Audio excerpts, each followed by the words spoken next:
Hey everybody, welcome to the All Things Adobe podcast. This is Chad Perkins, and I'm going to show you in this movie how to create fire from scratch in After Effects, kind of like what you're seeing here on screen. To do this, we need to create a composition.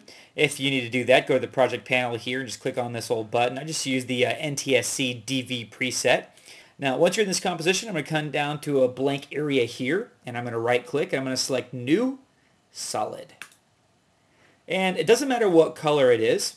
And I'm just going to call this fire here. And again, the color doesn't matter because we're going to add an effect called fractal noise to this layer. And fractal noise will completely replace whatever is on the layer. So if you wanted to add fire to another layer, what you'll have to do is create a new solid layer and then composite the two, maybe using blend modes or what have you. And go ahead and make sure that this is the comp size. Just go ahead and click the Make Comp Size button. And I'm going to go ahead and hit OK. And the Effects and Presets panel, just do a quick search for Fractal. Now there will be two effects that match the search result Fractal. There is the Fractal effect and there is the Fractal Noise effect. There's a big difference here. Fractal is an almost worthless effect. Let's see what that looks like. It creates these kind of like fractal shapes. It's really not that versatile and powerful. On the other hand, in contrast, fractal noise is probably one of the most powerful effects in all of After Effects. It's definitely one of my top two favorite effects along with shatter, and it is extremely versatile, especially for creating synthetic backgrounds and textures like fire. So I am going to just drag and drop it here to apply it, and I realize this looks nothing like fire, but just give me a second here. Now go over to the Effect Controls panel. Let's change the fractal type from Basic to Dynamic Twist. And let's increase the contrast, which will make the brights brighter and the darks darker. And then let's decrease the brightness so that everything gets a little bit darker. So this is starting to look a little fiery here. Now, one of the setbacks of this, or one of the things that you need to overcome, is that fractal noise is basically a grayscale pattern generator. That's what it does. So in order to create smoke or water or fire or whatever you want to create in fractal noise, you have to be able to see beyond the grayness of the effect and kind of picture it with color. I'm going to show you how to add color to it in just a moment. But just be aware that everything you do in fractal noise is just going to be gray. You have to add color to it. I'm going to come over here to transform and I'm going to open this up. We want to adjust the scale. Now if we adjust scale as is, we're going to uniformly scale up the entire thing or scale down the whole thing. That's not what we want to do. Let's uncheck uniform scaling so that we can scale width and height independently. So I am going to scale height up quite a bit here. And now we're starting to see something that looks a little bit kind of like that campfire-y fire that we saw a little earlier. Now, of course, we could tweak it and play with it a little bit. It's a little bit too intricate. There's just too much detail here. So we can take down the complexity just a little bit to kind of soften that up a little bit. That's also going to speed up render time. Now, to make the fractal noise effect come alive, typically you animate the evolution property. So as we spin this wheel around, we start to see this fire kind of come alive a little bit.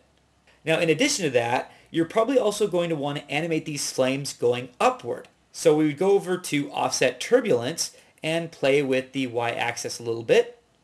We could also go over to Sub Settings and also adjust the sub offset and adjust that in the Y direction as well. As you can see, adjusting all these three things together are going to give you a more realistic effect. Now the real icing on the cake here is colorizing it. And we're going to do that with an effect called Colorama. Colorama is the most powerful colorizing effect I have ever seen in any program anywhere. It's phenomenal. So I'm going to apply Colorama, and at first it kind of looks like this crazy rainbow thing and it looks all stupid and silly. But basically Colorama is so intelligent. Colorama, what it's doing is it's remapping every shade of gray to a different color.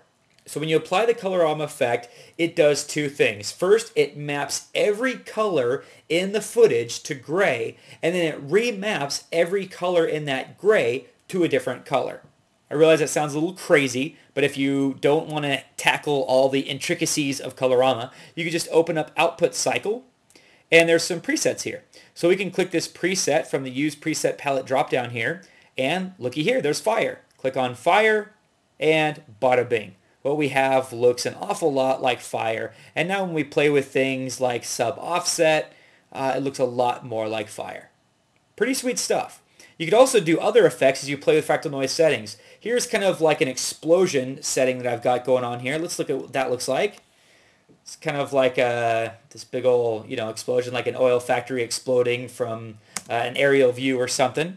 I've got some expressions going on with the brightness and contrast, kind of making that wiggle. If you look closely here at the brightness and stuff like that, you're seeing some wiggling, which adds some randomness and variation and whatnot. So there's tons of things that you can do with fractal noise to create fire or to create water or to create anything else. For more information on fractal noise, you can check out my series After Effects CS3 Beyond the Basics from lynda.com, where I take several movies and talk about just the various possibilities with fractal noise. Also included with the After Effects CS3 Beyond the Basics title are these animation presets that I created that allow you to just instantly apply a lot of that stuff, like the fire presets you just saw, and also some water and smoke and cells and a whole bunch of other stuff that I created with fractal noise and other effects as well. So there you have it, fire in After Effects. Thanks so much for watching. See you next time.